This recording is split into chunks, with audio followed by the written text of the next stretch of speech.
नमस्कार, मी डॉक्टर सतीश नाईक. ग्रंथाली आरोग्य यात्रा यामध्ये आज आपण अहमदनगर इथे आलेलो आहोत.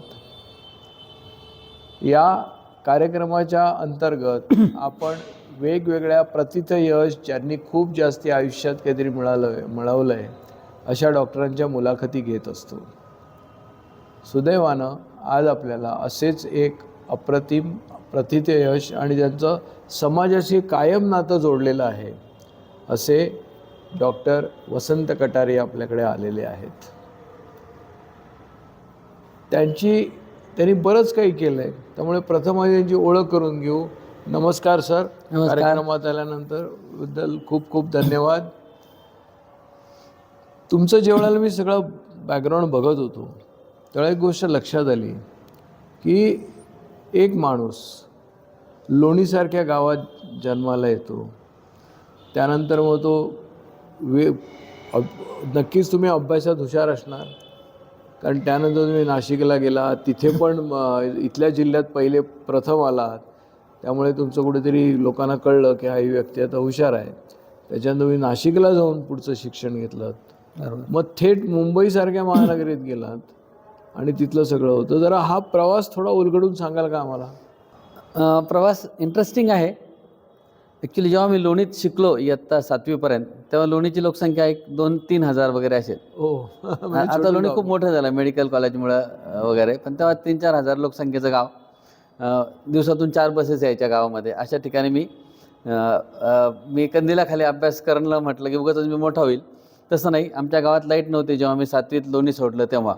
म्हणजे आम्ही खरोखर कंदिलाखाली अभ्यास केला. आणि मग माझा गव्हर्मेंटच्या थ्रू स्कॉलरशिपमध्ये मी पहिला आलो आणि मला मग शासकीय विद्यानिकेतन नाशिक येथे मला माझी निवड झाली. प्रत्येक जिल्ह्यातून 4 मुलं घ्यायची, असे 6 जिल्ह्यातून 24 मुलं घेऊन एक वर्ग तयार करायचा, अशी मधुकरराव चौधरीची संकल्पना होती. खेडेगावातली मुलं ही शक्यतो शेतीतच जातात, पुढे ते जात नाहीत, पुढे डॉक्टर होत नाहीत, इंजिनियर होत नाहीत, क्वचित घडतात. तर त्यामुळं अशा गावातून हुशार विद्यार्थी निवडायचे, त्यांना खूप चांगलं शिक्षण द्यायचं आणि त्यातून चांगले नागरिक करायचे, हा त्यांचा उद्देश होता. तो कदाचित आमच्या सुरुवातीच्या 10-15 बॅचनंतर सक्सेसफुल झाला. मी नाशिकला 7वी ते 11वीपर्यंत आमची शासकीय विद्यानिकेतन किंवा गव्हर्मेंट पब्लिक स्कूल या शाळेत शिकलो. अप्रतिम शाळा, म्हणजे ती गव्हर्मेंटची शाळा. आजच्या आपल्या डोक्यात असतं गव्हर्मेंट म्हणजे काय खरं नाही असं, तसं नाही. खूप छान शाळा होती. म्हणजे आम्ही बोर्निवड्याचं दूध प्यायचो 55-50 साली, 50 वर्षापूर्वी. हे पटत नाही म्हणाला, पण तसं होतं ते. खूप छान शिक्षण, खूप चांगले शिक्षक, अतिशय चांगलं वातावरण, आणि अशामुळं मला भूगोलात गोल्ड मेडल मिळालं. नाशिकमध्ये वार्ता झाली ती. त्याबरोबर एक उत्तम विद्यार्थी सुद्धा ना. हो. तर नाशिकमध्ये शिक्षक होते, चांगले विद्यार्थी सुद्धा. बरोबर. हो, विद्यार्थी पण खूपच चांगले होते. सगळे खूपच सक्सेसफुल झाले आयुष्यामध्ये. तुम्ही भूगोलात पहिला आलो मी. नाशिकच्या लोकांना कळालं का ही अशी काहीतरी शाळा आहे आणि एवढा मुलगा भूगोलात पहिला, तर बघूया शाळा कुठली आहे. पण तो पण कोणाला माहीत नव्हता या नाशिकमध्ये शाळा सुरू झाली अशी आमची सुरुवात झाली. खूप आनंदात दिवस गेले. कदाचित माझ्या आयुष्यातलं सुवर्णपर्व म्हणजे नाशिकचं शासकीय विद्यानिकेतन, आणि तिथून मग माझ्या जीवनाला सुरुवात झाली. मग मधुकरराव चौधरींचं असं म्हणणं होतं की ह्या मुलांना परत घरी पाठवलं तर परत हे शेतीला लागतील, म्हणून त्यांनी सांगितलं की आम्ही तुम्हाला 2,000 रुपये स्कॉलरशिप देऊ, पण तुम्ही मुंबईला किंवा पुण्याला गव्हर्मेंट कॉलेज शिका. म्हणून मला एल्फिन्स्टन कॉलेज जे गव्हर्मेंटचं होतं तिथं जावं लागलं. कॉलेज खूप चांगलं नव्हतं शिक्षणाच्या दृष्टीने, पण आम्ही गेलो. खूप मॉडर्न वातावरण होतं तिथं. बरोबर. मला तोच प्रश्न आला, कारण एल्फिन्स्टन कॉलेजची एकदम आधुनिक, थोडेसे वेगळ्या प्रकारचे कपडे घालणारे सगळे विद्यार्थी आणि एक लोणीसारख्या गावात आलेला मुलगा, करेक्ट, कुठेतरी कॉन्फ्लिक्ट होतं. तो कॉन्फ्लिक्ट हिंदी पिक्चर सारखं झालं. तिथं अक्षरशः मुली हाफ पॅन्ट घालून यायच्या, जे आम्ही कधी बघितलं नव्हतं आयुष्यात. बरोबर. दक्षिण मुंबईतलं ते कॉलेज, म्हणजे अगदी सगळे ॲफ्लुअंट क्लास, आणि मुली सिगारेट प्यायच्या वगैरे. तिथं दम मारो दम पिक्चरची शूटिंग झाली होती असं आम्ही ऐकलं होतं. म्हणजे इतकं मॉडर्न, आणि कदाचित वाया गेलेलं म्हणू नाही शकत आपण, पण डिफरंट सोशल स्टेटसचं कॉलेज. आम्ही एकदम छोट्या गावातली मुलं, पण काही नाही, आम्ही आमचा एक ग्रुप असायचा, आम्ही आमचा अभ्यास करायचो. गव्हर्नमेंटने आम्हाला हॉस्टेल पण दिलं होतं, सगळं फ्री होतं, आणि करून आम्ही लकीली चांगला अभ्यास करून मी मेडिकलला गेलो. गव्हर्नमेंट मेडिकलला जायचं. पण मेडिकल कॉलेजमधला तुमचा प्रवास सुद्धा काही कमी नाही आहे. हो, कारण मला माहिती आहे की मेडिकलमध्ये MBBS त्यात प्लस ती खरं तर स्पर्धासुद्धा मुंबईची तशी काय सोपी नव्हती. खूप मोठी होते. त्याच्या पलीकडे तुम्ही MD केलं. MD केल्यानंतर परत आणखी मला हे वाटतं तुम्ही परदेशात सुद्धा अलाहाबादमध्ये गेलायत. हो. ओके, त्या तर ठिकाणची तेव्हा कसं होतं, तेव्हा आता प्रायव्हेट 100 प्रायव्हेट कॉलेज महाराष्ट्रामध्ये, तेव्हा प्रायव्हेट कॉलेज नव्हतं. फक्त मुंबईतले 4 कॉलेज, पुण्यातलं 1, नागपूरचं 1 आणि औरंगाबादचं 1 एवढीच कॉलेज होती आणि मी मिरज. मग त्याचा आपल्याला नंबर लावावा लागायचा, म्हणजे यू हॅव टू बी तेवढं चांगलं शिकवावं लागायचं. तर लकीली माहीत नाही, बुद्धीच्या म्हणा देवाच्या कृपेने आम्हाला नंबर लागला. JJला जावं लागलं, कारण गव्हर्नमेंट कॉलेजला शिकलं तर स्कॉलरशिप होती. मग आम्ही JJला गेलो. गव्हर्नमेंट कॉलेज म्हणजे ग्रँड मेडिकल कॉलेज आणि JJ ग्रुप ऑफ हॉस्पिटल. खूप चांगल्या प्रकारे मी MBBS केलं. मग तिथेच तेव्हा पूर्वी सोपं होतं, त्याच कॉलेजला MDचं मिळायचं, शिक्षण व्हायचं चान्स. त्यामुळे तिथे MD झालं. MD करताना मी डॉक्टर चंद्रलांचा स्टुडंट होतो, तेव्हा डायबिटीसमध्ये थोडीशी ओढ लागली. त्यानंतर त्यांनीच सांगितलं, का जातो का बाबा तू? सर म्हटलं माझ्याकडे पैसे नाही आहेत, अमेरिकेत जायचं. अमेरिका शब्द फर्स्ट टाइम ऐकला मी, विमानात पण कधी बसलो नव्हतो, माहितीच नव्हतं. म्हटलं सर पैसे नाही, पैसे मी कुठून खर्च करणार? ते म्हणे काही नाही, सगळं तुझं सगळं फ्री होईल. माझे एक विद्यार्थी आहे doctor Prakash Kansal, he is with me. ते चंदाल्या सर अलाहाबादच जवळजवळ 15 वर्ष होते. मग त्यांची एवढी ओळख होती की त्यांनी माझं नाव रेकमेंड केलं. मी गेलो, फक्त येण्या जाण्याचं भाडं द्यायचं आणि थोडासा जुजबी खर्च, अशा लेवलला मी गेलो. घरचा साधारण होतो, पण तो तेवढं पैसे घेऊन गेलो आणि मग वर्षभर तिथं राहून खूप शिकलो डायबिटीसमध्ये. परदेशाचं एकच वाक्य सांगतो तुम्हाला, परदेशात गेल्यावर शिकायला खूप मिळतं, परंतु एक कॉन्फिडन्स येतो, तो आपल्या इथं शिकून येत नाही. कारण लोकांना वाटतं की ह्या माणसाला काहीतरी जास्त येतं आहे, आपल्याला वाटतं आपण काहीतरी वेगळं शिकलो.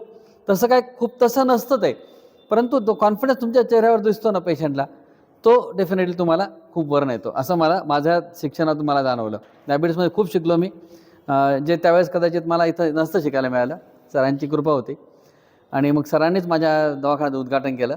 आणि कदाचित प्युअर डायबिटीस शिकणारा मी कदाचित भारतातला वन ऑफ द फ्यू माणसामध्ये मी एक असेल करणारा. पण त्यावेळेला MD असायचं, पण बाकी हे नसायचं. हां, मग माझं MD जनरल मेडिसिनमध्ये होतं, पण चंदाले सर असल्यामुळे मी डायबिटीसची OPDमध्ये MD करायला घेतलं. तर मला सगळ्या मित्रांनी नाव ठेवलं, अरे डायबिटीस काय करतोस? तर तुमचा जो पुढचा प्रश्न असेल की बाबा तुम्ही डायबिटीस का घेतलं? डायबिटीस हा फार रेअर आजार होता.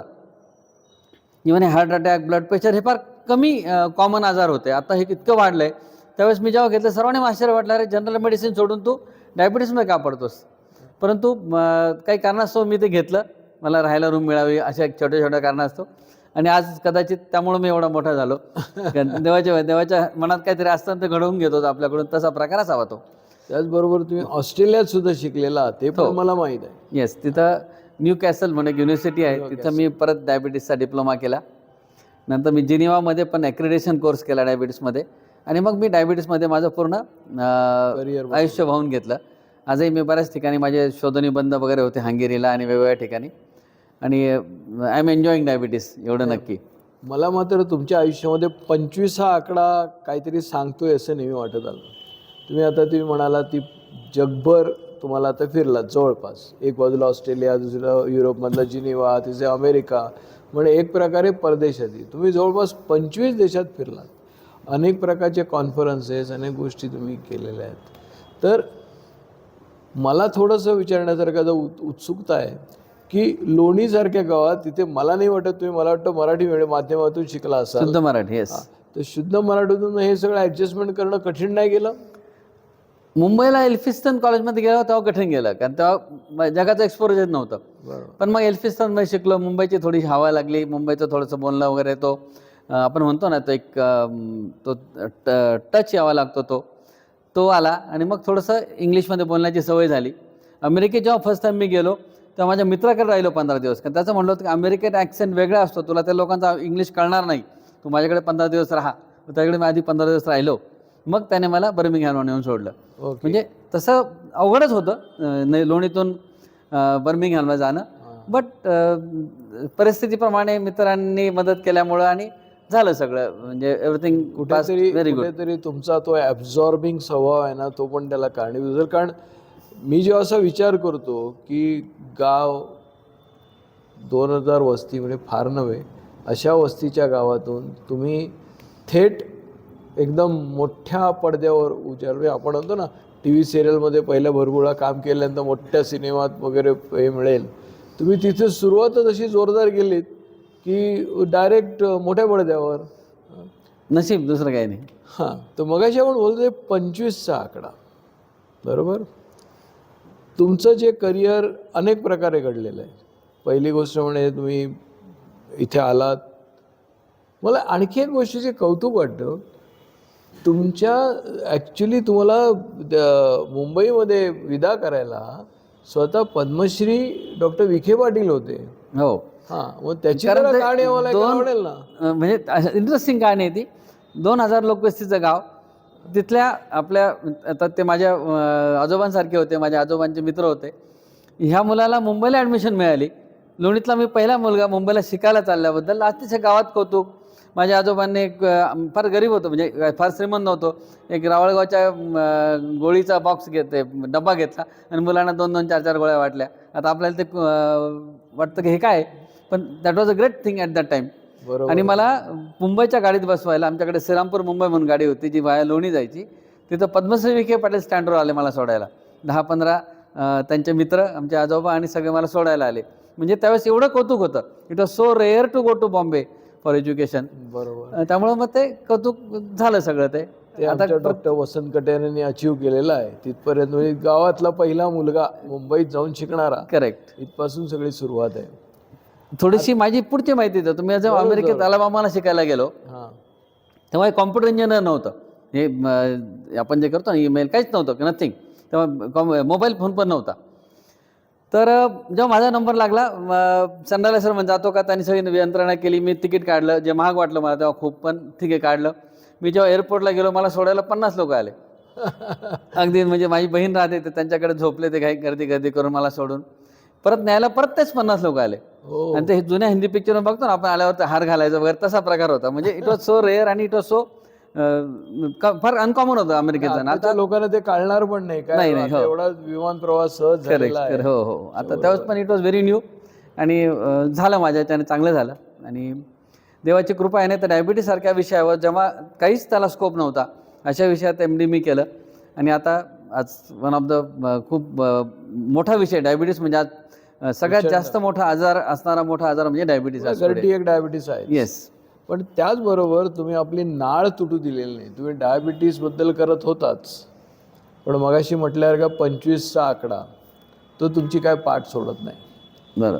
गेली 25 वर्ष, सांगायला हवं परत एकदा, गेली 25 वर्ष तुम्ही एक संस्था चालवताय, मोठी संस्था. म्हणजे बरेचसे लोक नुसता पैसा कमवण्याचा किंवा दृष्टिकोन काम करतात, पण तुम्ही एक संस्था, आनंद ऋषी नावाची संस्था चालवता. तर तुमच्या मनात असं का आलं की बाबा अशा प्रकारच्या संस्थेला जोडलं जावं, त्याच्यात तुम्ही मॅनेजिंग ट्रस्टी आहात. तर आणि गेल्या 25 वर्षामध्ये तुम्ही 25,000 शस्त्रक्रिया केल्यात. हां, जरा थोडं विस्तारानं सांगाल तर आम्हाला, कारण तुम्ही खूप इन्स्पिरेशनल माणूस आहात. गावातून अमेरिकेपर्यंत पोचायचं, ऑस्ट्रेलियापर्यंत पोचायचं, आणि ते गाव तसं छोटंच. त्यामुळे कुठेतरी आमच्या प्रेक्षकांना तुमच्यापासून इन्स्पिरेशन मिळावं असं वाटतं. त्याच्या पुढची पाळी आली, तुम्ही नाळ नाही सुटू दिली. म्हणजे साजं एका ठिकाणी बसायचं, प्रॅक्टिस करायची, हे तर कोणालाही जमलं असतं. जेवढा असेल तेवढा पैसा कमवायचा असं असतं. पण सुदैवानं तुम्ही आपली नाळ सोडू दिली नाहीत. आपल्या जे काय गावाशी किंवा लोकांशी किंवा गरीब लोकांशी असलेले संबंध सुटू दिले नाहीत. 25 वर्षात 25,000 कार्डियक हार्टच्या वेगवेगळ्या प्रकारच्या शस्त्रक्रिया असतात, तुम्ही मोफत केल्या आहेत. तिथे तुम्ही मोफत सेवा देता. म्हणजे दरवर्षाला 1,000 झालं. बरोबर. त्याच्याविषयी तुम्ही डायलिसिस करता, अमुक काय बरंच काय करतात. आज मला कळू दे की त्याच्यामागचं इन्स्पिरेशन काय आणि तुम्ही कसे त्या ह्याच्यात पोचलात. माझ्या आयुष्यात सगळ्या गोष्टी अशा नशिबाने घडल्या. माझ्याबरोबर 2 विद्यार्थी होते लोणीत, माझ्या एवढे हुशार असलेले, पण त्यांचा स्कॉलरशिपला नंबर लागला नाही, माझा लागला. मला नाही माहिती. सेम JJमध्ये जे गेलो तेव्हा माझ्याबरोबरचे चांगलेच हुशार होते, पण लकीली माझा मेडिकलला नंबर लागला. थोडी हुशारी जास्त असू शकेल, आय डोंट नो. तसं नगरला येण्याचं, वडील माझे वारले, मी हिशोब शिक्षण करतानाच. तेव्हा नगरला बरोबर राहावं 1 वर्षभर, अशा प्रकारे मी लोणीला आलो. लोणीला वर्षभर मी लेक्चरशिप केली, तिथं मेडिकल कॉलेज सुरू झालं होतं त्यावेळेस. आणि मग नंतर नगरला प्रॅक्टिस सुरू करू असं वाटलं आणि सुरू केली. कदाचित देवाने तशी बुद्धी दिली मला. इव्हन त्या आनंद ऋषी हॉस्पिटलला मी जॉईन झालो. माझी तशी खूप काही ग्रेट श्रद्धा आहे असं काही नाही. जॉईन झाल्यावर मग आमचे जे महाराज आहेत तिथं, आदर्श ऋषीजी महाराज जे आनंद ऋषीजींचे चेले आहेत, त्यांनी सांगितलं की बाबा इथं काही वेगळं करता येईल का, हॉस्पिटलचं नाव घेण्यासाठी तुम्हाला काही वेगळं करावं लागेल, अशी रुटीन हॉस्पिटल तर खूप आहे तिथं. तर माझ्या तेव्हा डोक्यात आलं की का आपण बायपास सर्जरी सुरू करावी का. तेव्हा संपूर्ण पुण्याचे आमचे जवळजवळ बरेचसे मोठे मोठे लोक होते पुण्यामध्ये. सगळ्यांनी वेळात काढला, तुमच्याकडे 2 टॉन्सिल होत नाहीत आणि तुम्ही बायपास कसं करणार. तर मी म्हटलं, महाराजांना म्हटलं मी करेल, तुम्ही मला फक्त मदत केली. ते म्हणे करतो तू, काही नाही. म्हटलं मी सगळं फ्री करेल, मला एक पैसा पण नको यातून. आणि नंतर आम्ही बायपास सुरू केले. पहिल्या त्या बायपास फ्री केल्या, कारण कोण तुमच्यावर विश्वास ठेवणार. आणि सगळे चांगले झाले. आणि त्यानंतर म्हणजे सुरू झालं. आता ऑलमोस्ट वर्षाला 1000 बायपास असं करत आम्ही 25,000च्या पुढे बायपास सर्जरी केल्या. त्यात वॉलच्या रिप्लेसमेंट, लहान मुलांचे कंजनायटल म्हणजे जन्मजात हृदयाचे आजार, हे सगळं करून इथे तर मी पूर्णपणे मोफत सेवा देतो. पुण्याहून आमच्या ओळखीचे डॉक्टर येतात, ते करतात. खूप छान, म्हणजे पुण्या मुंबईपेक्षाही चांगल्या क्वालिटीची सेवा आम्ही देतो असं मी कौतुकाने म्हणेल. आणि तसं आम्ही करतो आहोत. नाही ते आणि खरंही आहे, कारण तिथे तुमच्याकडे आधुनिक सामग्री आहे, आधुनिक सगळ्या गोष्टी आहेत. म्हणजे एक प्रकारे अहमदनगरच्या लोकांना खूप काहीतरी मिळालं तुमच्याकडून, एवढं नक्की आहे. हो. मग किडनीचा काय इश्यू आला, ॲक्च्युली थोडक्यात माहिती सांगतो. हे आनंद ऋषी हॉस्पिटल आहे, जैन समाजाचं आहे. सगळ्या डोनेशन त्या लोकांनी दिलेत. आज जवळजवळ नाही म्हटलं तर 200-300 कोटीच्या वरचं हॉस्पिटल असेल, 250 बेडचं आहे. सगळ्या डोनेशनवर चालतं ते. आता ते सेल्फ सफिशियंट झाले, परंतु डोनेशन एवढी मिळाल्यामुळं हे सगळं करू शकलो आपण. अजूनही सामान्य माणसाला, तळागाळातल्या माणसाला सेवा मिळावी बेस्ट क्वालिटीची आणि पूर्णपणे फ्री. पूर्वी तर सुरुवातीला आम्ही जेव्हा बायपास सुरू केलं ते 50,000त केलं. 50,000त बायपास हा जागतिक लेवलचा पराक्रम होता. तेव्हा पुण्या मुंबईत 5 लाख घ्यायचे, गव्हर्नमेंटची मदत मिळत नव्हती. आमचा खर्च भागून नफा तोटावर करायचो, पण पेशंटकडून 50,000 घ्यायचो. नंतर गव्हर्नमेंटची स्कीम सुरू झाली, मग आता आम्ही फ्री करतो. मागच्या जवळ 15-20 वर्ष पूर्ण बायपास सर्जरी, अँजिओग्राफी, अँजिओप्लास्टी, हृदयाच्या वॉल बदलणे सगळं फ्री होतं पूर्णपणे, एक पैसाही न घेता, अगदी प्रामाणिकपणे. बरेचसे माझ्यासारखे लोक तिथं, म्हणजे बेसिकली मी तिथं फ्री सेवा देतो. आणि बाकी क्वांटिटी असल्यामुळं आम्हाला जे काय होतं ते खर्च कमी येतो पर पेशंट, त्यामुळे आम्हाला ते फ्री द्यायला परवडतं. नॉर्मल माणसाला परवडू शकत नाही, कारण 2 आणि 4 सर्जरीमध्ये ते इकॉनॉमिकली फिजिबल होत नाही. बरं. मग त्याबरोबर आम्ही मग किडनीचे डायलिसिस सुरू केलं. आता जवळजवळ महिन्याला रोज आम्ही 100 डायलिसिस करतो पूर्ण फ्री. गव्हर्नमेंटचे त्यात स्कीम हे मिळतात पैसे, पण पूर्णपणे आणि अति सुंदर क्वालिटीचं मशीन, सुंदर क्वालिटीचं सगळं करून 100 डायलिसिस रोज फ्री करतो आम्ही. तशाच प्रकारे तिथं NICU म्हणजे लहान मुलांसाठी जे नवजात शिशु केंद्र आहे ते पण आम्ही 30 बेडचं ते आहे. डोळ्याच्या सर्जरी जवळ 100 रोजच्या होतात तिथं, त्या पण पूर्ण फ्री होतात. आणि हे कसं झालं आहे, थोडं यश मिळत गेलं की यश मिळत जातं. आणि एक गोष्ट आहे, चांगलं करायला कॉम्पिटिशन नाही आहे, वाईट करायला खूप कॉम्पिटिशन आहे जगामध्ये. म्हणजे तुम्ही जर काही वाईट म्हटलं तर 100 लोक तुमच्या मागे त्याला विरोध करायला येतील किंवा त्याच्याबरोबर तसं करायला लागतील. चांगलं करायला फार कमी कॉम्पिटिशन आहे. तर मला कधीच कॉम्पिटिशन लागली नाही. किती सुंदर वाक्य आहे तुमचं, चांगलं करायला कॉम्पिटिशन नाही. बरोबर, एकदम खरं वाक्य. कुठेतरी वरच्या काय डिवाइन म्हणतात तसं तुमच्या पुढे तसं सत्य आहे ते. तुम्ही काही चांगलं करा, कोणीच तुमच्या मागे लागणार नाही, कारण चांगलं करायला नाहीच कॉम्पिटिशन. वाईट करा, तुम्हाला 100 लोक तुम्हाला कॉम्पिटिशन. अनुभव मी घेतलाय तुमच्यावरती. रस्त्यात किंवा मला वाटतं रेस्टॉरंटमध्ये तुमच्या पाया पडणारे आलेल्या माणसांमध्ये की सगळेच जण तुम्हाला जवळपास ओळखत होते आणि त्यांनी तुमच्या पायाला हात लावून नमस्कार केला. पण एक प्रकारे कृतकृत्य वाटतं. बरोबर. ती संस्कृती अजूनही आहे. म्हणजे म्हणतो ना, एक विवा शिरावळकरांचं 50 वर्षापूर्वीचं वाक्य आहे की अजूनही माणूस रस्त्यावरून शीळ घालत फिरू शकतो. शीळ म्हणजे शिट्टी वाजवत फिरू शकतो.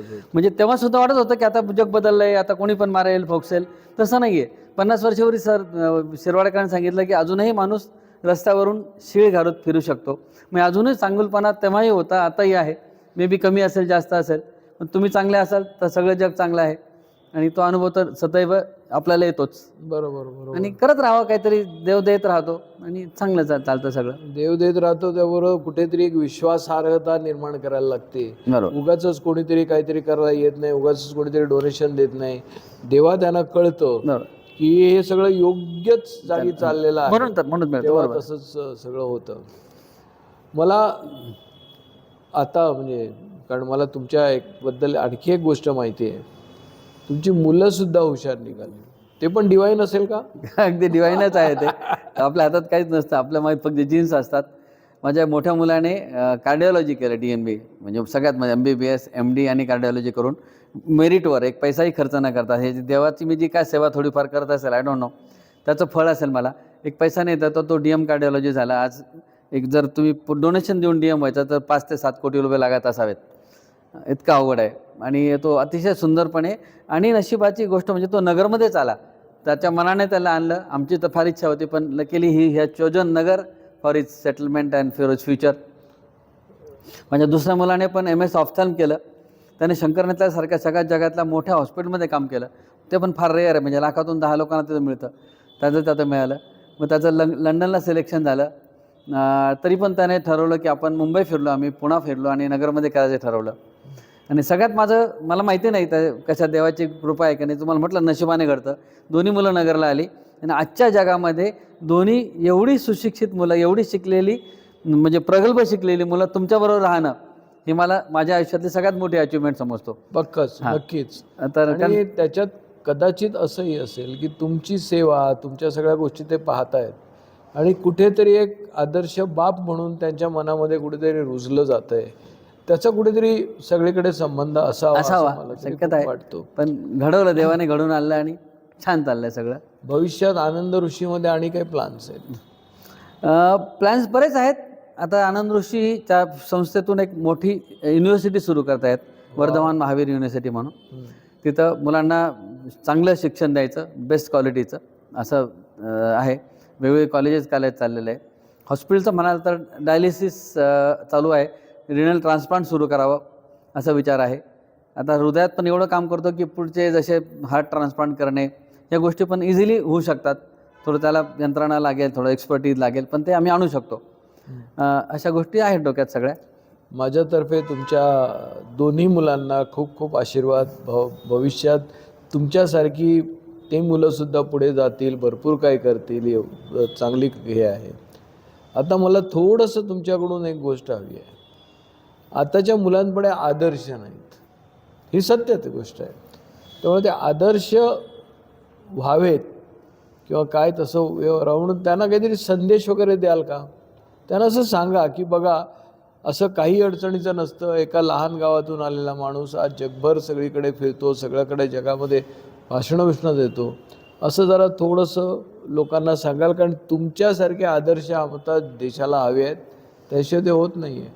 बघा किती लोकांचे आशीर्वाद तुम्हाला मिळाले. दरवर्षी 1000 लोकांचे आशीर्वाद असतात. तुम्ही त्यांना जिवंत ठेवता, चांगलं करता आणि तुमचा रेकॉर्डसुद्धा अप्रतिम आहे आत्तापर्यंतचा. तर जरा थोडंसं अशा प्रकारे बोलू आपण. नाही, आता मी काय फार मोठा माणूस नाही आहे, मी साधारण काम केलं. बाकीच्या लोकांचा आशीर्वाद घेताना मी बघितलेला आहे. कसं असतं, आपण आपलं काम करत राहावं. जसं श्रीकृष्णाने गीतात सांगितलंय, तुम्ही तुमचं काम करत राहा, यश आपोआप मिळेल. आणि मी काय मुद्दा, मला ती गीता वगैरे काय फार माहिती होतं असं नाही, पण मी माझं काम करत राहिलो.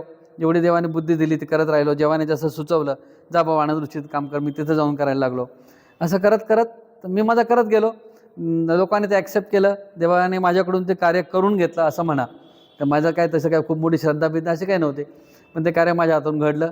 मला खूप वेळा वाटतं की तुम्ही तुमचं कार्य जे काय आहे ते प्रामाणिकपणे करा. म्हणजे असं म्हणतो ना की देवाने तुम्हाला जो रोल दिला ह्या जगाच्या नाटकामध्ये, तो तुम्ही प्रामाणिकपणे करा आणि तुम्हाला यशच मिळेल. म्हणजे 100% सांगतो, जगात खूप काही चांगलं आहे अजून. आपण पेपरात काय असतं, रोज सकाळी वाईटच बातम्या येतात, पण खूप चांगल्या गोष्टी अजून जगात आहेत. खूप चांगलं आहे हे जग, आणि फक्त तुम्ही प्रामाणिकपणे तुमचं कार्य करत राहा आणि तुम्हाला नेहमी चांगलेच अनुभव येतील, असं त्यात शंकाच नाही. म्हणजे मला तर त्याच्याविषयी पूर्ण कॉन्फिडन्स आहे. तर कोणीही जगात अरे काय माझं वाईट केलं आणि मी करू, असं कधी विचार करू नये. आहे 10 लोक वाईट पण असतात, पण आपण त्याचा विचार न करता आपलं जे काय आपलं कार्य देवाने आपल्याला करायला दिलं ते करावं आणि 100% यशच मिळेल आणि तुम्ही चांगला माणूस व्हाल, एवढं यात काही गॅरंटी नाही. आणि आता आपण मुलाखतीच्या शेवटाकडे वळतो. एक गोष्ट लक्षात ठेवण्यासारखी आहे, मुद्दाम हे सांगतो 2000 लोकवस्ती असलेल्या गावातून एक व्यक्ती बाहेर निघते आणि आजच्या घडीला त्यांच्या मार्गदर्शनाखाली एक मोठी संस्था उभी राहते. मी पाहिलेली आहे ती संस्था. त्या संस्थेमध्ये प्रचंड गर्दी असते, इतकी गर्दी की तिथे बसायला जागा पुरत नाही लोकांना. त्या ठिकाणी वर्षाला 1000 हार्टच्या शस्त्रक्रिया होतात. मुंबईसारख्या शहरांमध्ये कित्येक हॉस्पिटलमध्ये एवढ्या मोठ्या प्रमाणात होत नसतील, त्या इथे होतात. हे त्यांचं कौतुक आहे. 50 रुपयात तुम्ही रुग्णाच्या नातेवाईकांना जेवण वगैरे पण देता. 35 रुपयात. 35 रुपयात, 50 नाही, सॉरी, मी पण ते त्यात आणखी थोडी भरच घातली. पोटभर आणि सात्विक जेवण असतं. असं सगळं एक व्यक्ती आपल्या आयुष्यभरात करू शकते. मित्रो, याचा अर्थ आपण मागे वळून बघायला लागत नाही. जर प्रामाणिकपणे मेहनत खूप केली तर त्या मेहनतीचं फळ हे नेहमीच खूप चांगलं असतं.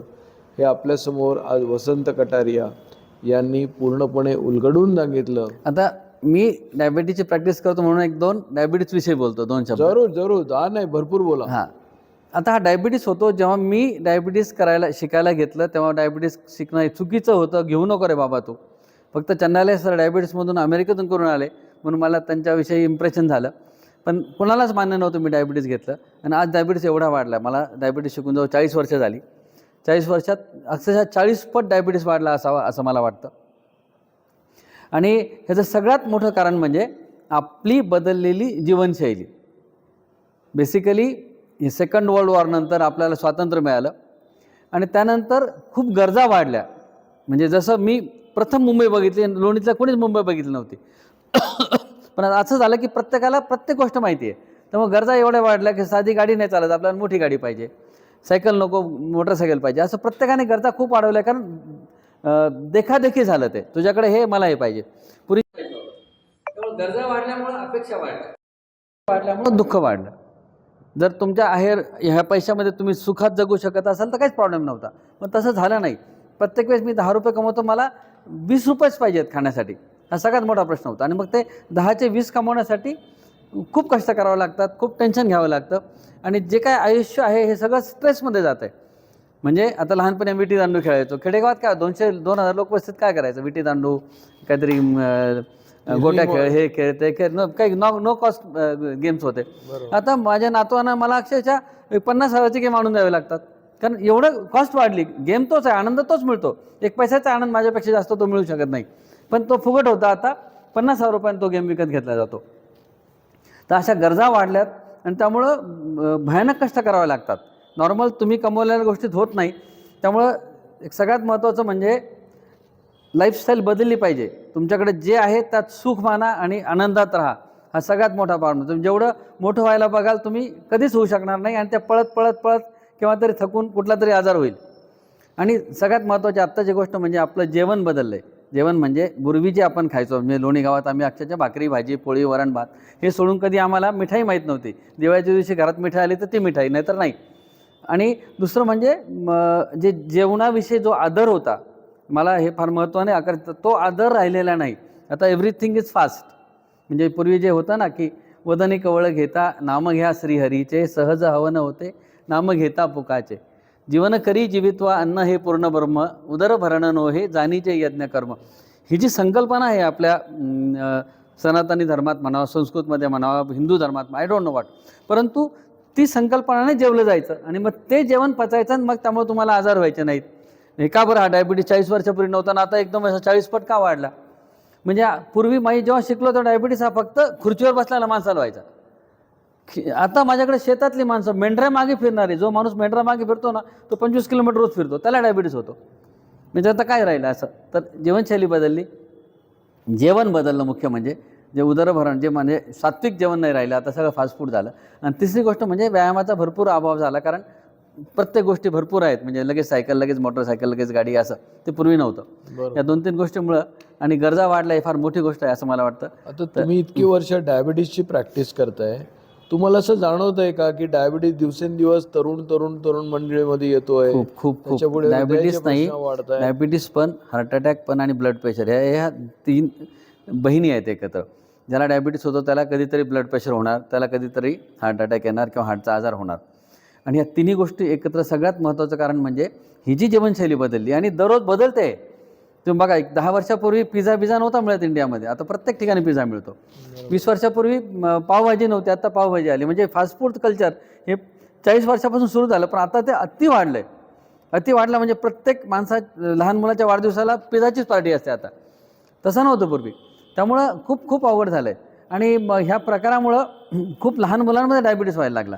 आणि सगळ्यात महत्त्वाचं, लहान मुलांना डायबिटीस किंवा ह्या तिन्ही गोष्टी होण्याचं कारण म्हणजे मैदानी खेळ नाहीत, जागा नाही एकतर.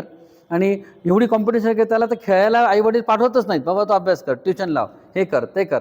इयत्ता 5वी पासून आता तुमच्या IITची ट्युशन सुरू होते, हे तुम्हाला सगळ्यांना माहिती आहे. मग ह्या स्ट्रेसमध्ये तो मुलगा पैसे खूप कमवतो, पण त्याचं शारीरिक वाढ होत नाही. त्यामुळे त्याला 20व्या वर्षी डायबिटीस होतो, 25व्या वर्षी डायबिटीस होतो. फार कॉमन आहे या कॉम्प्युटर इंजिनिअरमध्ये. हे जे त्याच्यात खूप कॉमनली 25व्या वर्षी डायबिटीस होतो. आणि मग तो सांभाळावा लागतो आयुष्यभर. आणि एकदा डायबिटीस झाला, जर कंट्रोल नसेल तर 20 ते 25 वर्षामध्ये तुमच्या कुठल्या तरी अवयवाची इजा होते. म्हणजे जसं किडनी खराब होणं, हृदय खराब होणं, डोळ्याचे पडदे जाणं. तितकीच महत्त्वाची गोष्ट हे नवीन जे आलं आहे खूळ, व्हॉट्सॲप आणि मोबाईल, याच्यामुळे मुलांची झोप कमी होऊन पण तणाव वाढलेत का? सगळ्यात म्हणजे ह्याच्यामुळे मुलांचं खेळणं कमी झालं. बरोबर. पूर्वी शाळेतून आला की मुलगा लगेच पाठी टाकून आईवडिलांना न सांगता पळून जायचा. बरोबर. आता तसं राहिलं नाही. तो आला की आई म्हणतो जा बाहेर, आणि तो आपला खेळत बसतो. बरोबर. TV बघ, मोबाईल बघ. आणि हे फार वाईट झालं आहे, खूपच वाईट आहे, भयानक वाईट आहे हे. त्यामुळं एकतर तो तुम्ही म्हटलं ते मला मान्य आहे. सगळ्यात म्हणजे व्यायाम कमी झाला, त्यामुळं एक गोष्ट. झोप कमी झाली ही दुसरी गोष्ट. आता लहान मुलांना आपण मोबाईल देत नाही, पण 8वी 9वीत गेला की तो म्हणजे आजकाल तर असे आहे की बाबा मोबाईल नाही दिला तर लोक आईचा खून करतात, अशा प्रकारच्या स्टोरी आपण ऐकतो. त्यामुळे ते अवघड झालं आहे. It has gone beyond this thing. पण जे आहे ते आहे. पण व्यायाम हाच असावा. व्यायाम नसेल तर सगळे आजार होणार, आणि स्ट्रेस असेल तर हे आजार होणार. त्या 2 गोष्टी नाही टाळू शकत कोणीच. म्हणजे खाणं पिणं ह्यात बदलू शकतो आपण, पण दिस थिंग यू कॅनॉट अवॉइड. पण एक गोष्ट म्हणजे मला तुमची आवडली. काय आवडलं तर मुलाखत चालली आपली एका विशिष्ट गोष्टीवर, तुम्हाला आम्ही जाणून घ्यायचा प्रयत्न करत होतो, पण तुमच्या मनात लोकांना काहीतरी सांगणं महत्त्वाचं वाटत होतं. त्यामुळे याच्याबद्दल खूप धन्यवाद की समाजात पुढे कोणाला प्रॉब्लेम होऊ नये तुम्ही आताच आमच्याशी हे संवाद साधलात. या मुलांना तुम्ही काय 2 शब्दात 4 वाक्यात तरी काहीतरी सांगा, म्हणजे त्यांनासुद्धा एक खूप उत्साही मिळेल. हे बघा, ही सगळ्यात मोठी ॲसेट. प्रत्येकाला वाटतं मी श्रीमंत व्हावा, खूप पैसा मिळावा. तर मला असं वाटतं आजच्या जगात सगळ्यात मोठी ॲसेट म्हणजे हेल्थ. वाव. तुम्ही हेल्दी राहा, निरोगी राहा, हे सगळ्यात मोठी. त्याची किंमतच नाही आहे. 100 कोटी, 1000 कोटी, 500 कोटी, त्याला किंमतच नाही. कारण जेव्हा माणूस मरतो ना शेवटच्या वेळेस, त्याला तो माणूस अब्जावधी रुपये खर्चायला तयार असतो, पण तो जगू शकत नाही. एक दिवस तुम्हाला देव देत नाही एक्स्ट्रा, किती पैसे खर्च करून. त्यामुळे निरोगी राहणं ही सगळ्यात मोठी ॲसेट. मग तुम्ही निरोगी राहा, तर तुमच्या एवढा श्रीमंत ह्या जगात कोणी नाही. मग तुम्ही किती पैसे आणा, दॅट कॅनॉट बी कम्पेअर्ड. आणि निरोगी राहण्यासाठी ह्या 2 गोष्टी पाहिजेत. तुम्ही सदैव आनंदी राहा, ही सगळ्यात मोठी निरोगी राहण्याची गुरुकिल्ली आहे. दुसरं म्हणजे हे 2 गोष्टी तर आहेच, तर थोडंसं मोबाईलपासून वेगळे राहा. 100% कुठला तरी एक चांगला व्यायाम करा रोज 1 तासाचा. आणि शक्यतो कॉम्पिटिशनमध्ये जाऊ नका. स्पर्धेच्या जीवनात न पडता आपल्याला जे आवडतं, आपली जी कला आहे त्यात सहभागी व्हा, त्यातून आनंद मिळवा. म्हणजे मी तर असं फार वेळा ऐकलं, आणि माझं पण असंच मत आहे, तुम्ही जे कार्य करता, जसं मी डॉक्टर आहे तर मला डॉक्टर करणं आवडावं. जसं तुम्ही कोणी आहे तर he should like what is doing. असं असेल तर मग ऑटोमॅटिकच तुमचं जीवनशैली बदलते. तर मनाला जे आवडेल ते करा, त्यातून पैसे कसे मिळते तशा प्रकारचं मॉडिफिकेशन करा. आणि एक माहिती आहे, कमी खा. आपण असं खूप खातो. आम्ही लहान असताना 5 भावंडं होतो. पाव किलो द्राक्ष आणायचे आणि सगळे मिळून खायचो. आता एक माणूस पाव किलो द्राक्ष खातो. एवढा मोठा फरक पडला आहे. कारण गोष्टी स्वस्त झाल्यात. तर कमी खा, जास्त चाला, जास्त व्यायाम करा आणि आनंदी राहा. या 3 गोष्टी जर केल्या तर तुमचं आयुष्य सुखकर होईल. आणि या कुठल्या स्पर्धाच्या दुनियापासून थोडं जेवढं जमेल तेवढं एवढं सोपं नाही आहे बोलायला. जेवढं जमेल तेवढं स्पर्धाच्या नादी लागू नका. तो आपलं वेगळ्या प्रकारचं आयुष्य जगण्याचा प्रयत्न करा. एवढंच आजच्या निमित्तानं सांगतो. आणि सर खरोखरच तुम्ही आम्हाला दोन्ही केलं. एक म्हणजे तुमच्यापासून इन्स्पायर झालेली कित्येक मुलं आज गावातली पुढं गेली, परदेशात जाऊन शिकली, काहीतरी देशाला मोठं केलं, अभिमानाची गोष्ट आहे. त्याचबरोबर तुम्ही आता आम्ही काय उलटं करतो ते सांगितलं. आम्ही जास्त खातो आहोत, कमी व्यायाम करतो, ते आपल्याला बदलायला हवं. नवीन असे जे काही वेगळ्या आपल्याकडे वस्तू आलेल्या आहेत, त्या वस्तूंची आपण खूप आहारी गेलो, त्यांनी आपल्याला गुलाम बनवलं आहे, ते थांबवायला हवं. तर डॉक्टर वसंत सर, कटारिया, तुम्ही बंद करण्याच्या आधी मी तुमचे आभार मानतो. ॲक्च्युली तुम्ही मी फार मोठा माणूस नाही आहे, पण माझे अनुभव जगाला ऐकावे असं मला पण वाटत होतं. तुमच्यामुळं मी थोडंसं बोलता झालो, आणि जर त्यातून जो काय कोणाला फायदा होईल तो होईल. बट थँक्यू दॅट तुम्ही मला ओळखलं. खरं म्हणजे मी आणि सर क्लासमेट, आम्ही एकाच कॉलेजमध्ये शिकलो MBBS करताना. ग्रँड मेडिकलमध्ये ही वॉज आणि आय वॉज अ क्लासमेट. परंतु त्यांनी हे जे काय माझ्याकडून घडवून आणलं, त्यांचं ते ग्रंथालयाचं काम ते करतात, म्हणजे फार मोठी गोष्ट आहे, ते आपण नाही करू शकत. तर आणि त्यामुळे मला माझे 2 विचार मी सांगू शकलो तुम्हाला. त्याचा फायदा कोणाला होईल माहीत नाही, but I could express myself because of you. I am very thankful to you sir. Thank you so much.